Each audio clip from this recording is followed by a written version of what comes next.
지금으로부터 한국산문 창간 10주년 기념 심포지엄을 시작하겠습니다. 총회 이전의 행사이므로 의례는 생략하겠습니다. 안녕하십니까. 저는 사회를 맡은 유병숙 섭외부장입니다.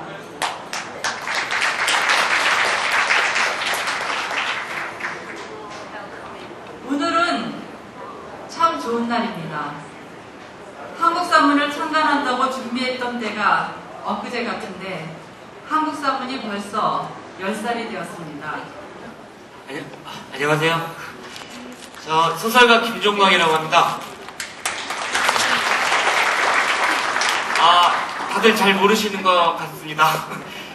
근데 제가 책을 등간한 지는 한 16년 정도 됐고요. 책은 한 20권 정도 냈는데 전부 소설책만 냈습니다.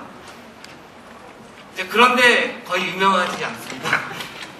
근데 제가 처음에 책을 낼 때 평론가 선생님께서 해설 써주신 선생님께서 해설에다가 김종광의 소설은 김유정의 반어, 최만식의 풍자, 이문구의 해악을 닮아갈 수 있는 후배다, 이런 말을 해주셔가지고 저도 이제 기고만, 제가 굉장히 웃기는 소설을 쓰는 작가인 줄 알았습니다.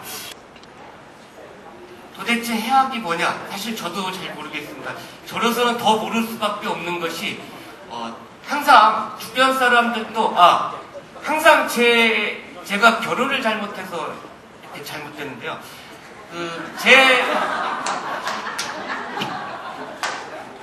제 와이프가 저랑 결혼한 이유가 제 소설 보고 너무 웃겼기 때문이거든요. 너무 해악. 이 소설이 이렇게 재미있으니까 이 사람과 살면. 그리고 더욱 문제는 제가 쓴 소설을 항상 이 사람이 재밌다고 해줬고요. 저한테 미녀였습니다. 소설가 김종광 정도 되면은 성공 후보예요, 사실은. 2,000부 팔렸다 그러는데 2,000부밖에 안 됩니다. 독자가 2,000명이면 엄청난 거고요. 최소한 집에 진짜 독자가 한 명 있죠. 그래서 성공했습니다. 그것을 역설적으로 또 이렇게 얘기할 것 같은데, 그리고 개인적으로 제가 볼 때는 충청도 보령 대천의 이문구 선생, 또 이문구 선생 돌아가셨지만은 그 다음에 이제 김종광, 또 시 쓰는 박경희, 동시 쓰는 안학수, 이런 사람들 글을 보면은 되게 우리 말법에 충실하면서 웃깁니다. 그래서 김종광 선생 정도로 또 사실 말하는 것만으로도 웃겨요. 웃기고, 근데 그런 시대를 지금 거의 텔레비전에 나오는 개그 프로를 보고 사람들이 길들여져 가지고 조금 더 들어가면은 이해를 못해서 못 듣는 것입니다. 그렇다고 해서 독자들 비율을 맞춰줄 필요는 없고 김종광 스타일대로 쓰면 되겠습니다. 이제 시 쓰시는 시인 이재훈 선생님 발전을 듣겠습니다. 안녕하십니까. 시 쓰는 이재훈으로 합니다.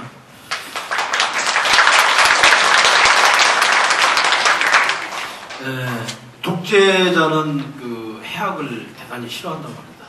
해악, 웃기는 이야기를 증오하는 사람이 독재자라고 하는데, 해악 속에 무슨 의미가 담겨 있다고 생각해서 그런 거군요. 근데 주로 이 문학사적으로 보면 작가 시인들이 희극보다는, 해악보다는 비극에 더 치중해서 그동안 오랫동안 작품 활동을 해오지 않았나 이런 생각이 듭니다. 그래서 우선 제가 이제 해악과 풍자의 대략적인 차이를 먼저 말씀을 드리겠습니다. 풍자와 해악은 동시에 이제 웃음을 유발한다는 점, 자아내게 한다는 점에서는 공통점이 있지만 차이점이 있습니다. 어떤 차이점이냐면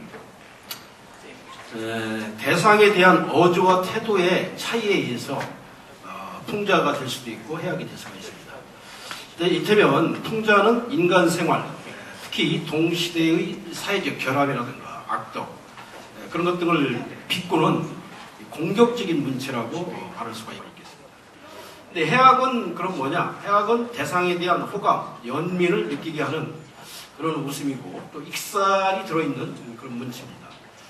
해학은 인생을 낙관적으로 생각한다는 점에서 냉소적이라기보다는 대상에 대해서 관조적이라고 말할 수가 있겠습니다. 뭐 예를 든다면은 우리가 고대 수월 흥부전에서 흥부가 놀부집에 먹을 것을 얻으러 갔다가 놀부 마누라한테 박주걱으로 뺨을 맞죠. 얻어먹는데 보통 일반적인 상황이라면 여기서 화를 내거나 당황해야 되는데 흥부는 박주걱에 붙은 밥풀을 띄워 먹으면서 맞지 않은 반대쪽 뺨을 내밀고 여기도 때려달라고 때려주십시오 형수님 이렇게 말을 함으로써 웃음을 자라게 하죠. 결론적으로 말해서 해학은 우리가 일반적으로 생각하는 그런 웃음입니다. 그러면서 우스꽝스럽고 익살이 들어있고 해롭지 않은 무해한 웃음 그리고 풍자와 결정적인 차이로 공격성을 띠지 않는 그런 웃음이라고 말할 수가 있겠습니다.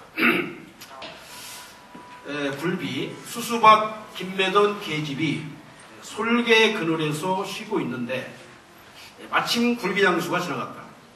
굴비 사려 굴비. 아주머니 굴비 사요. 사고 싶어도 돈이 없어요. 매기 수염을 한 굴비 장수는 띠약볕 들녘을 휘 둘러보았다. 그거 한 번 하면 한 마리 주겠소.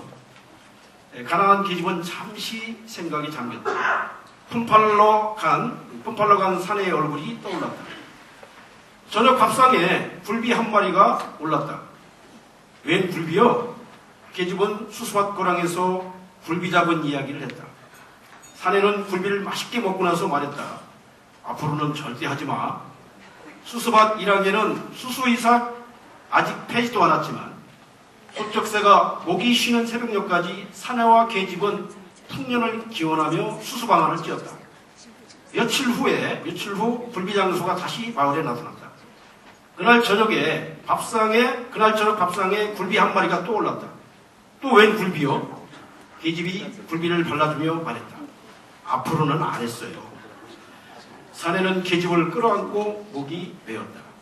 개똥벌레들이 밤새도록 사랑의 등 깜빡이며 날아다니고 배짱이들도 밤이슬 마시며 노래 불렀다. 자, 이 시는 사실은 민간에 많이 떠도는 이야기입니다. 그런 우스갯소리인데 이걸 양념을 치고 언어로 양념을 치고 맛깔스럽게 잘 버무려서 시의 식탁을 아주 재밌게 꾸며놓은 그런 시라고 할 수가 있겠습니다. 오탁본 시인도 이정록 시인 못지않게 시의 해학성이 참 많이 들어있는데 비극이 순고비를 바탕으로 외경심을 불러일으킨다면 이 코미디는 대상을 드높이는 문학이 아니라 깎아내려 희극적 반응을 일으키게 합니다. 문제는 골개가 대상을 깎아내려야 발상한다는 것입니다. 골개비를 만들어내는 것엔 두 가지가 있습니다.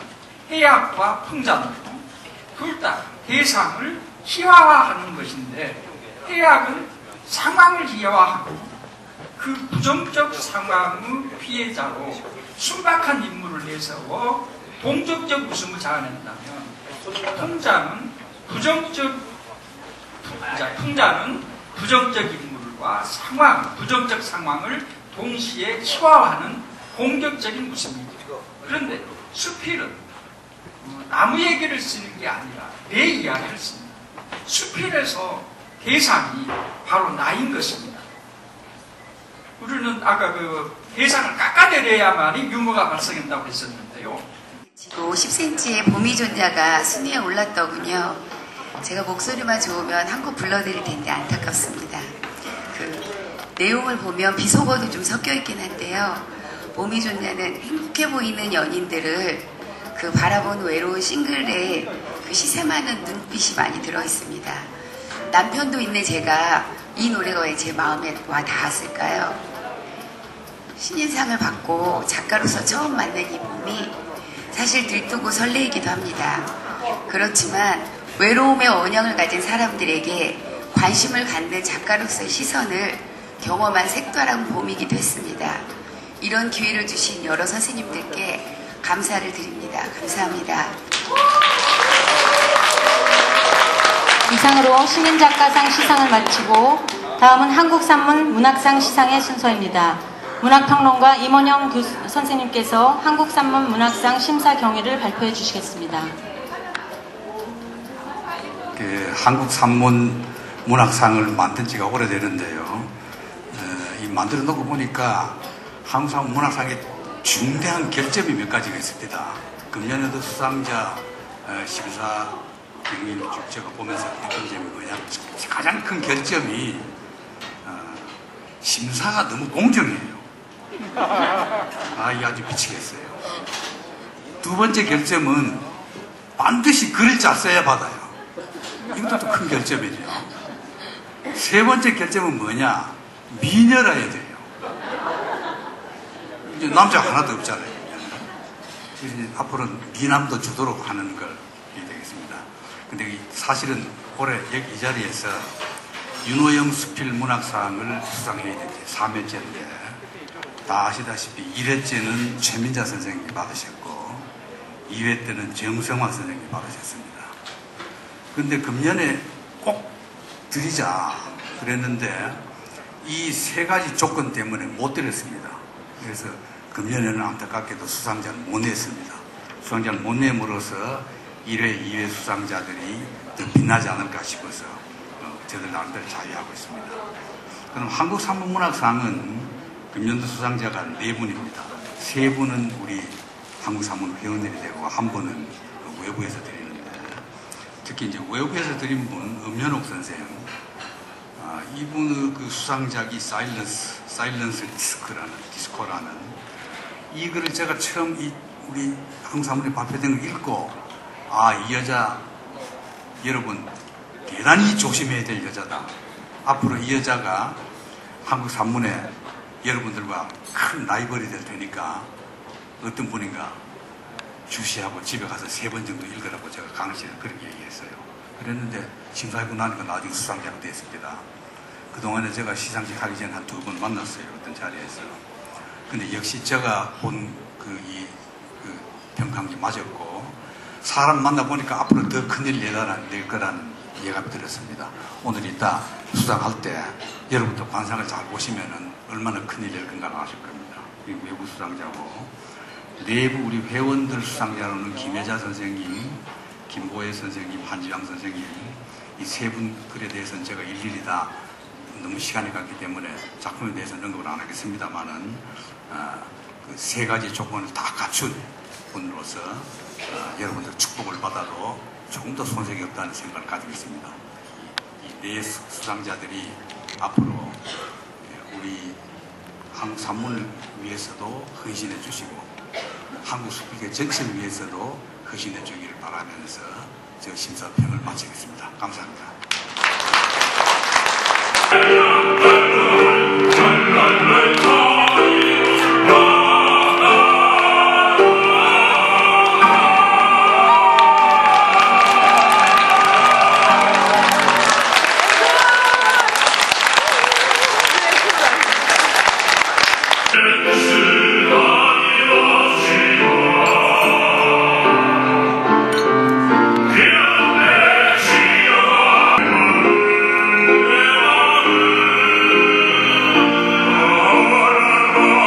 하겠습니다.